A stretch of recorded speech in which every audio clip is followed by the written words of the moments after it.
Maybe you've seen what I've seen. Probably you haven't. But just maybe you have. Either way, I know what I've seen. And that's what matters most, as far as I'm concerned. Believe what you will. I've never cared about that part of things before. I know it's out there. And you should too, in case it decides that you're next. I have no recollection of when the first time I saw it was. As far as I can remember, it was always there. I do know that it started while living with my grandparents, but actually nailing down when its first appearance was, that's a bit difficult. We, my little sister and I, were taken into state custody when I was 4 and were finally returned to our mother a month after my 10th birthday. I can honestly say those years were probably the best of my childhood. But everything has a price, and the price for those years of bliss always came at night. I remember the first time I saw it. I was woken out of a dead sleep one night. I couldn't figure out what had woken me, and I sort of laid there in a groggy stupor, trying to gain my bearings. I quickly noticed the urge to go to the bathroom, so I got up, walked the 5 steps or so it took to go from my bedroom to the bathroom, and took care of business. As I returned to my bedroom, I froze in the doorway. I scanned my room, a feeling of dread slowly welling up inside my small, child frame. Seeing nothing out of the ordinary though, I shrugged it off and climbed back into bed. See, I've always had the habit of falling asleep to horror movies or scary shows, usually Tales from the Crypt. So I chalked it up to a vividly wild imagination and that damned crypt keeper.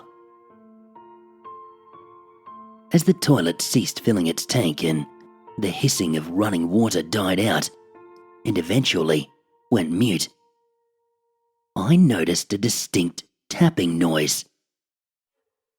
It sounded like a dog's nails on hardwood floor, except the dogs were all asleep in the front yard and our floors were carpeted. I was shaken by the noise for a second, but I quickly tried to reason in my young mind that I was just hearing things, all fueled by my addiction to scary shit. So, I pulled my pillow over my head and I tried to go back to sleep. That was when the tapping got louder and its tone changed. No longer did it sound like dog's nails on hardwood. This sounded like fingernails tapping on glass, and it sounded like it was coming from above me, from my bedroom window. Tentatively, I pulled the pillow from my head and I slowly shifted my gaze to the window. What I saw chilled me to the bone. Red eyes glared at me from the other side of that window. Malevolence bleeding from them like a stuck pig. Sharp fangs lined a pair of lips that were pulled back like a snarling tiger.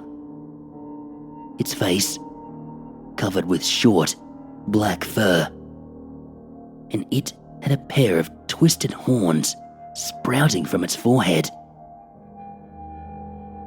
I could make out the shadow of huge, leathery wings coming off its back. When it caught my stare, its snarl quickly shifted to the most evil grin that I could possibly imagine. I was paralyzed as soon as I made eye contact, and in my head, I could hear a strange, deep, gravelly voice speaking to me. But the language, I didn't and still don't know. All I know is it sounded ancient and it felt cruel.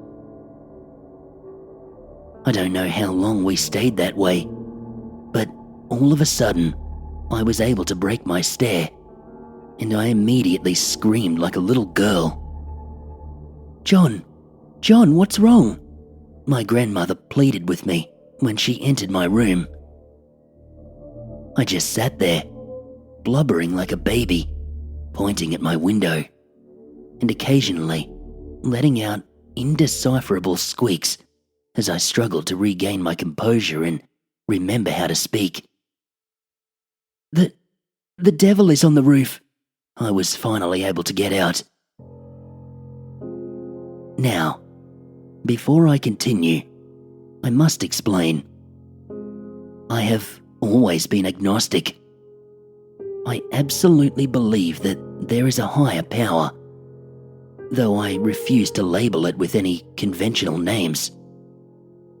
A name is simply a way to identify someone, and we should be able to identify the higher power on a spiritual level.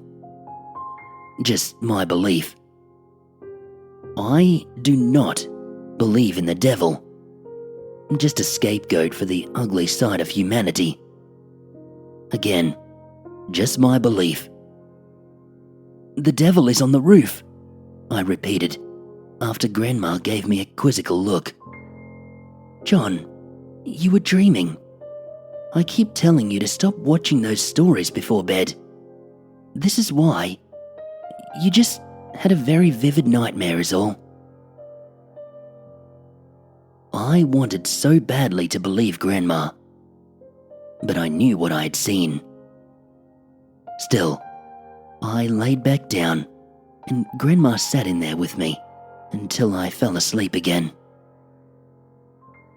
I woke up to a bright morning and no more incidents.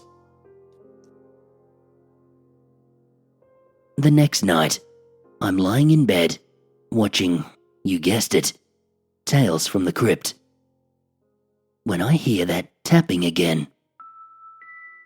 This time, I know it's not a nightmare, as I haven't even fallen asleep yet. I try to ignore it, but the tapping got increasingly louder the longer I resisted.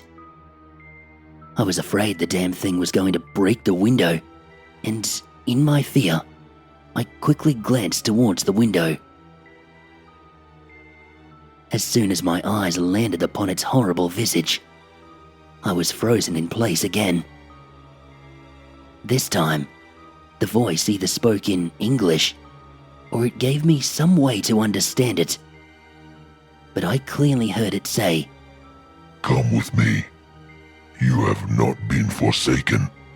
We will never forsake you." "We? Who the heck is we?" I thought to myself. "We are many.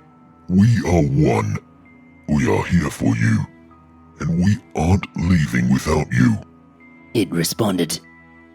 And that's when I realized it could hear my thoughts. "We can do more than just hear your thoughts. We can watch your memories. We can taste your fear." And with that, I felt a horrible pain in my head.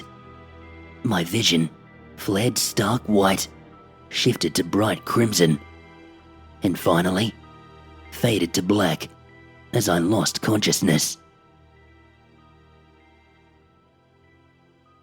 I woke up, lying on my floor in the fetal position. Although, the last I could remember, I had been laying on my back in my bed, having a telepathic conversation with what I now truly believe to be a demon. I was soaked in sweat, and I was shivering uncontrollably. Pulling myself off the floor, I wobbled to the bathroom. I stripped out of my sweat-drenched clothes, climbed into the shower, and just let the hot water run over me, warming my still chilled flesh and bones. I didn't feel like me. It's hard to explain, but I was an energetic, happy, exuberant little boy. That morning, however, I felt a dark, brooding energy hanging over me. I didn't want to be around people, and even though it was starting to terrify me at night, I didn't want to leave my bedroom all day. This continued nightly. Every night, I would either be awoken or summoned to look by a persistent tapping on my window. And when I finally would look, I'd get locked into that trance-like state that instigated our mental exchanges. Every day, I would become more and more introverted. One particularly hot summer night, I woke up to an entirely new sound. That tapping had been replaced by a scratching sound. As I slowly opened my eyes, I felt a draft coming through my open window. What? Who opened my window? And then I remembered. I remembered my grandma coming into my room and saying how hot it was. I remembered begging her not to open the window and her begrudgingly agreeing to leave it closed. She must have opened it when I fell asleep. The scratching continued, louder, closer to my head. Come with me. That gravelly voice, but this time, it was audible. I hadn't looked towards my window, using every ounce of willpower I could muster in the hopes of avoiding that trance-like state. But the shock of actually hearing that voice with my own ears was enough to snap my head around out of surprise, my eyes immediately fixating upon this beast that tormented me nightly. It opened its mouth, and a barbed, forked tongue slithered out, flicking the air like a snake. It reached an unproportioned, sinewy arm covered in short, black bristles through my window, and it tried to grab at me. In the process, it broke our stare, and I was able to look away from the window and move my body again. As I lunged from my bed and towards the door, one of its razor-sharp claws sunk deep into the meat of my shoulder.